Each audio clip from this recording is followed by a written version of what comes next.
बिस्मिल्लाहिर्रहमानिर्रहीम अस्सलामुअलैकुम वरहमतुल्लाहि वबरकातुहू। उम्मीद है दोस्तों सब खैर व आफियत से होंगे। आज के अपने इस वीडियो के अंदर हम CS301P यानी प्रैक्टिकल की जो असाइनमेंट है फाल 2023 असाइनमेंट नंबर 1 उसको कंप्लीट सॉल्व करेंगे, जिसकी ड्यू डेट 14 नवंबर 2023 है।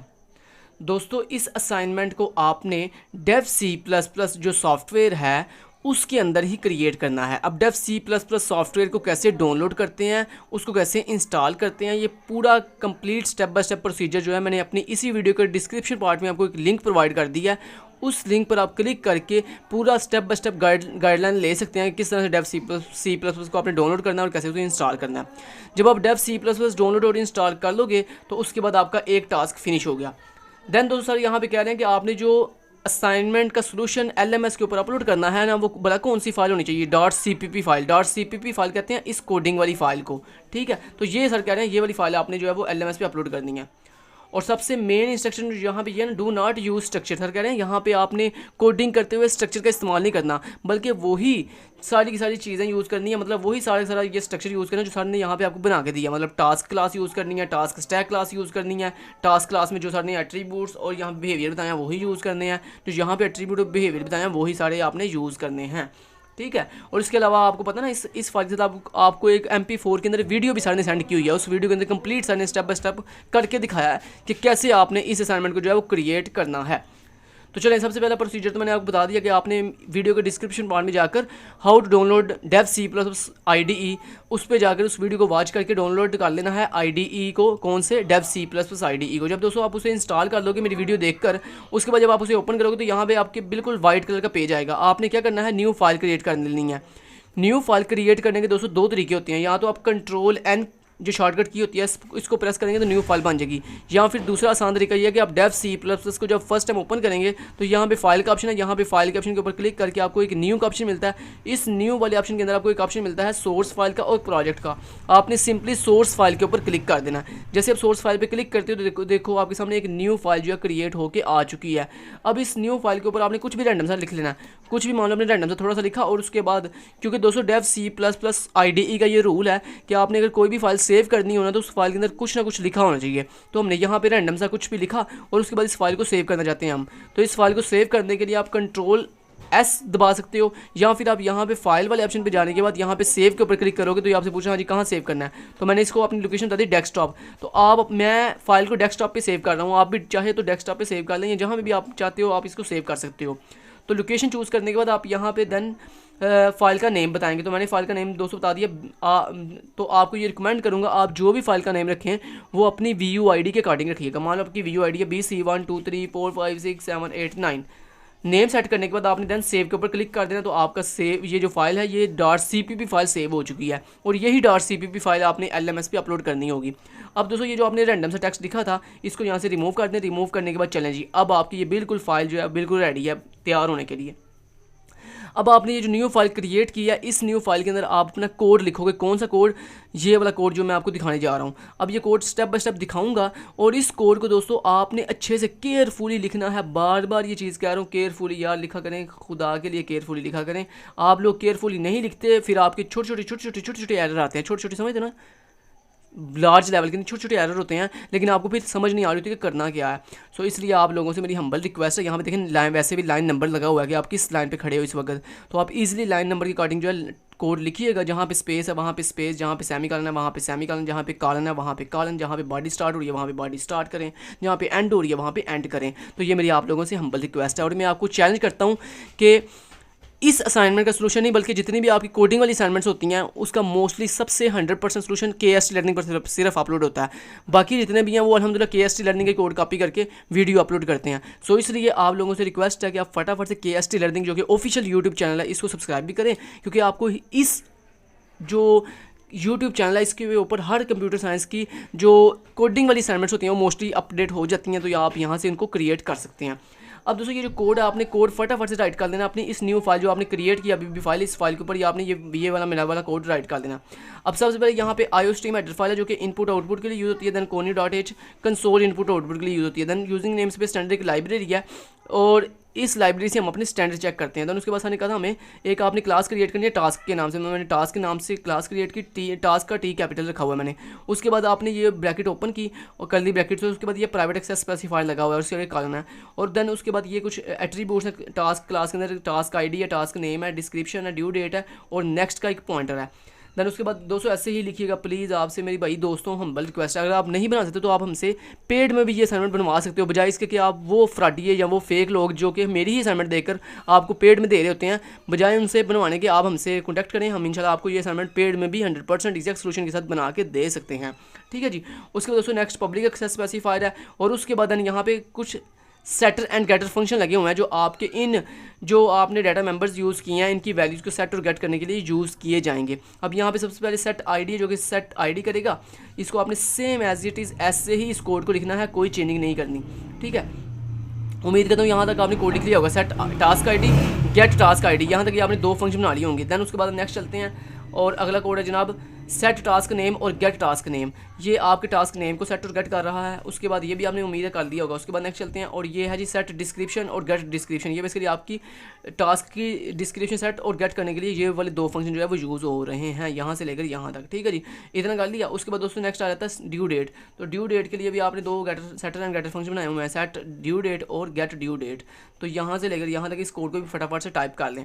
ठीक है, जितना कोड करने के बाद दोस्तों नेक्स्ट आ जाता है हमारे पास पॉइंटर के लिए दो सेटर गेटर फंक्शन। ये सेट नेक्स्ट जो है वो हमारा एड्रेस सेट कर रहा है और get function get set next जो है वो हमारा एड्रेस हमें गेट करके दे रहा है। तो इतना उम्मीद है आपने कर लिया। उसके बाद यहाँ पे ये जो हमारी टास्क वाली क्लास थी वो यहाँ पे एंड हो रही है और क्लास की बॉडी की लास्ट पे सेमी कॉलन लगा हुआ है। अब आपने थोड़ा सा नीचे आ जाना और यहाँ पे नेक्स्ट क्लास स्टार्ट हो रही है जिसका नाम है टास्क स्टैक। ठीक है, ये क्लास आपने ऐसे ही बनानी है जैसे हमने बनाई हुई है। और उसके बाद ये बॉडी है ओपनिंग और उसके बाद प्राइवेट एक्सेस स्पेसिफायर लगा हुआ है जिसमें टास्क हेड एक पॉइंटर है जो पॉइंट आउट कर रहा है हमारी लिंक लिस्ट की फर्स्ट नोड को। और उसके बाद पब्लिक एक्सेस स्पेसिफायर और देन ये क्या लगा हुआ है जनाब कंस्ट्रक्टर है। ये एक डिफ़ॉल्ट कंस्ट्रक्टर जो क्या कर रहा है हमारे इस हेड पॉइंटर की वैल्यू को नल से इनिशियलाइज कर रहा है। ये नल मैंने कैपिटल में लिखा हुआ है, स्मॉल में नहीं लिखा हुआ। आप लोग गलती करते हो नल को स्मॉल में लिख रहे होते हो, तो नल यहाँ पे कंप्लीट कैपिटल में लिखना है आपने। उसके बाद दोस्तों नेक्स्ट कोड आ जाता है हमारे पास पुश स्टैक। ये पुश स्टैक या बेसिकली एक फंक्शन है जो क्या करेगा आपकी नोड जो है वो स्टैक के अंदर पुश करेगा। अब इतनी उम्मीद है ये आपने पुश स्टैक वाला कोड भी कर लिया होगा, लेकिन आपको ये जो लाइन ऊपर वाली दिखाई नहीं दे रही, बेफिक्र है, मैं आपको दिखा देता हूँ ये लाइन में क्या नेक्स्ट लिखा हुआ है। तो उम्मीद है ये कोड आपने लिख लिया होगा कि मैं लाइन आपको दिखा देता हूँ। ये देखें ये लाइन यहाँ तक एंड हो रही है। ठीक है, तो ये इस लाइन में बाकी लिखा हुआ है, ये आगे सारा स्ट्रिंग। तो आप इजी होकर लिख लो इसको। तो ये देखो लास्ट में बॉडी क्लोज हो रही है, ये राउंड ब्रैकेट क्लोज हो रही है। ठीक है, तो उम्मीद है यहाँ तक आपने इस कोड को लिख लिया होगा। केयरफुल लिखिए, मैं आपको देखें कितना इजीली वे में दिखा रहा हूँ, कोई आपसे चीज़ हाइड नहीं की, कोई कुछ नहीं किया। चलें जी, ये आपने कोड कर लिया। उसके बाद नेक्स्ट चलते हैं। नेक्स्ट दोस्तों को हमारे पास फंक्शन है पॉप टास्क। ये क्या करेगा, ये हमारे लिंक जो हमने स्टैक में सबसे लास्ट पे वैल्यू एंटर की है ना उसको पॉप कर देगा, मतलब बाहर निकाल देगा, डिलीट कर देगा स्टैक में से। तो ये वो वाला फंक्शन लगा हुआ है। उसके बाद टॉप स्टैक है, ये टॉप स्टैक है, ये क्या कर रहा है, ये बेसिकली आपके स्टैक की जो सबसे लेटेस्ट वैल्यू है ना जो आपने एंट्री अभी भी की थी उसकी वैल्यू डिस्प्ले करके दे रहा है आपको। तो आपने इसको ऐसे ही कोड करना जो कोड मैंने किया भाई, क्योंकि आपको कोडिंग नहीं आती। अगर नहीं आती तो भाई फिर मेरे वाला कोड करो, अगर आती है तो फिर ठीक है थोड़ी बहुत चेंजिंग आप कर सकते हो अगर आपको इतना नॉलेज है C++ लैंग्वेज का। ठीक है, इतना कर लिया। उसके बाद नेक्स्ट चलते हैं दोस्तों। नेक्स्ट आया है जी हमारे पास डिस्प्ले टास्क। तो ये आपने ये वाला कोड कर लेना है, ये जो कोड मैंने करके दिखाया हुआ है आपको। डिस्प्ले टास्क बेसिकली क्या कर रहा है, आपकी जितने भी टास्क स्टैक के अंदर जितने भी वैल्यूज हैं उनको स्क्रीन के ऊपर 1 by 1 डिस्प्ले कर रहा है। तो ये उसका कोड है। देन उसके बाद दोस्तों हमारे पास टास्क स्टैक की बॉडी क्लोज हो रही है। देन उसके बाद मेन फंक्शन स्टार्ट हो रहा है, उसकी ये बॉडी ओपन हो रही है। उसके बाद ये हमने ऑब्जेक्ट बनाया अपनी टास्क क्लास का। और उसके बाद देन ये वाइल लूप है जो क्या कर रही है तब तक चलती रहेगी जब तक हम खुद मैनुअली जो है ऑटोमेटिकली स्टैक को क्लोज नहीं करेंगे, मतलब अपने प्रोग्राम को क्लोज नहीं करेंगे। उसके बाद ये वाइल लूप अपने ऐसे ही बनानी है। और उसके बाद यहाँ पे आप चेंजिंग ये कर सकते हो, यहाँ पे आप वाइल में 1 की जगह पे ट्रू भी लिख सकते हो, ट्रू। ठीक है, तो आपकी मर्जी, आप यहाँ पे 1 लिख लो या ट्रू लिख लो, जो मर्जी लिख लो। उसके बाद यहाँ पे दोस्तों ये वेरिएबल है चॉइस, बेसिकली चॉइस लेने के लिए आईडी, नेम, डिस्क्रिप्शन और डेट है, ये आपने ऐसे ही बना लेने हैं। उसके बाद ये आपका मेन्यू है, ये मेन्यू आपने क्रिएट कर लेना सी आउट के साथ, जैसे मैंने क्रिएट किया हुआ है आपने क्रिएट कर लिया। उम्मीद है आपने ये मेन्यू क्रिएट कर लिया। उसके बाद वीडियो को पॉज करके मेन्यू चीज़ें क्रिएट कर लिया करें। उसके बाद यहाँ पे सी इन जो चॉइस ले रहा है, उसके बाद स्विच स्टेटमेंट लगी हुई है जो क्या कर रही है, कंडीशन चेक कर रही है कि चॉइस वेरिएबल में यूज़र ने क्या चॉइस किया है। सो उसके बाद यहाँ पे केस 1 है, ये केस 1 में आपने ऐसी कोडिंग करनी है जैसे मैंने करके दिखाई। ये केस 1 यहाँ से लेकर यहाँ तक है, ये केस 1 यहाँ से लेकर यहाँ तक ब्रेक स्टेटमेंट तक आपने इसको लिख लिया, उम्मीद है। नेक्स्ट चलते हैं केस 2 के ऊपर। केस 2 आगे नेक्स्ट केस छोटे छोटे हैं। ये केस 2 है जिसमें हम पॉप स्टैक को कॉल कर रहे हैं, देन ब्रेक है। फिर केस 3 है जिसमें हम टॉप स्टैक को कॉल कर रहे हैं और फिर टास्क को कॉल कर रहे हैं, ब्रेक है। फिर देन केस 4 में हम आपको डिस्प्ले टास्क को कॉल करना सिखा रहे हैं। देन उसके बाद केस 5 में हमने क्या करना है, सॉफ्टवेयर को बंद करना है, तो उसके लिए हमने एग्जिट कमांड लगाई हुई है। और उसके बाद एग्जिट के बाद जो 3 बॉडी क्लोज हो रही हैं, 3 बॉडी क्लोज हो रही है। पहली ये बॉडी स्विच स्टेटमेंट की है जो क्लोज हो रही है, दूसरी बॉडी ये वाइल लूप की है जो क्लोज हो रही है, और तीसरी बॉडी ये मेन के फंक्शन की है जो क्लोज हो रही है। तो ये 3 बॉडी ऐसी तरतीब के साथ आपने क्लोज कर देनी है।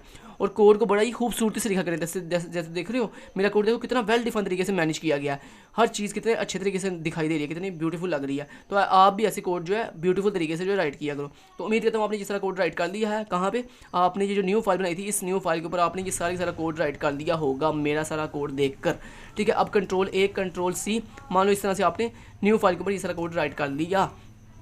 ठीक है, राइट करने के बाद दोस्तों एक और चीज़ बड़ी इंटरेस्टिंग है, लास्ट पे बताऊंगा, वो देखना मत भूलिएगा। ठीक है, लास्ट पे एक चीज़ मैंने बड़ी इंपॉर्टेंट आपको बतानी है, वो भी जरूर देखिएगा।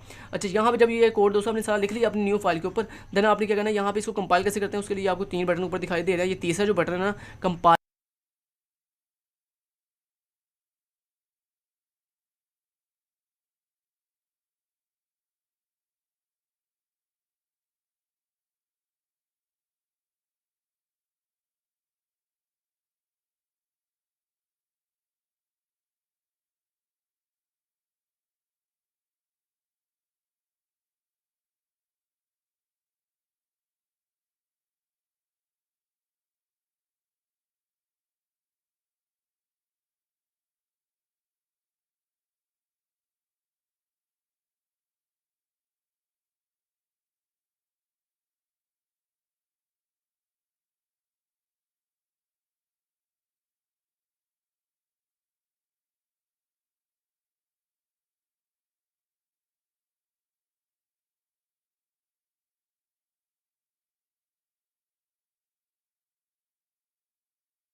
तो दोस्तों जब आप गूगल पे आ जाओगे, लेकिन ये गूगल पे आपने कोड को तब लेके आना जब आपका डेव C++ पे आउटपुट ठीक नहीं आ रही होगी। मतलब आपने आउटपुट रन की, यहाँ से कंपाइलर रन किया, लेकिन आपकी आउटपुट ठीक नहीं आ रही, डिज़ायर आउटपुट, तो आपने यहाँ से पूरा कोड यहाँ से कॉपी किया। कॉपी करने के बाद यहाँ पे आप गूगल पे आ जाना है और यहाँ पे आके आपने ऑनलाइन सर्च करना है, ऑनलाइन C++ कंपाइलर। मैं आपको इस कंपाइलर का लिंक भी अपनी वीडियो के डिस्क्रिप्शन पार्ट में प्रोवाइड कर दूँगा, आप सिंपली वहाँ पर इस लिंक पर क्लिक करके भी इस कंपाइलर पर आ सकते हो। उसके बाद आपने ये जो पूरा कोड पहले से लिखा हुआ है, इस पूरे कोड को यहाँ से रिमूव कर देना। रिमूव करने के बाद यहाँ पे आपने वो अपना कोड कंट्रोल V करके प्रेस करके पेस्ट कर देना। पेस्ट करने के बाद यहाँ पे आप जैसे ही रन के ऊपर क्लिक करते हो तो आपका ये कोड जो है यहाँ पे रन हो जाएगा। तो ये देखो रन हो गया। अब आप इस विंडो को थोड़ा ऊपर करके देख सकते हो, ये देखो ये पूरा कोड रन हो गया सक्सेसफुली। यहाँ पे मैं 1 प्रेस करता हूँ और उसके बाद एंटर प्रेस करता हूँ, देखो सही से 100% वर्क कर रहा है। ठीक है, अब मैं इसको स्टॉप कर देता हूँ, बाकी आप खुद टेस्ट कर दीजिएगा। क्लियर हो गया जी जनाब यहाँ तक? ओके जी। उसके बाद दोस्तों देन आपको ये भी बताता चलूँ कि आपने LMS पे कौन सी फाइल अपलोड करनी है। ये जो आपने फाइल बनाई थी ना अपनी VUID के साथ .cpp वाली, जिसमें आपने ये पूरा कोड राइट किया है, आपने ये फाइल किस लोकेशन पे सेव की थी ये आपको पता है। तो मैंने तो अपनी ये फाइल सेव की थी डेस्कटॉप पे, तो आपको पता है आपने कहाँ सेव की थी। तो ये देखें मेरे पास ये डेस्कटॉप पे पड़ी हुई है। तो आपने ये वाली फाइल जिसके ऊपर लिखा हुआ है ना ब्लू कलर के साथ CPP, तो आपने ये वाली LMS के ऊपर CPP फाइल जो है वो LMS पे क्या कर देनी है, अपलोड कर देनी है। Thank you so much, till then guys, take care, अल्लाह हाफिज़।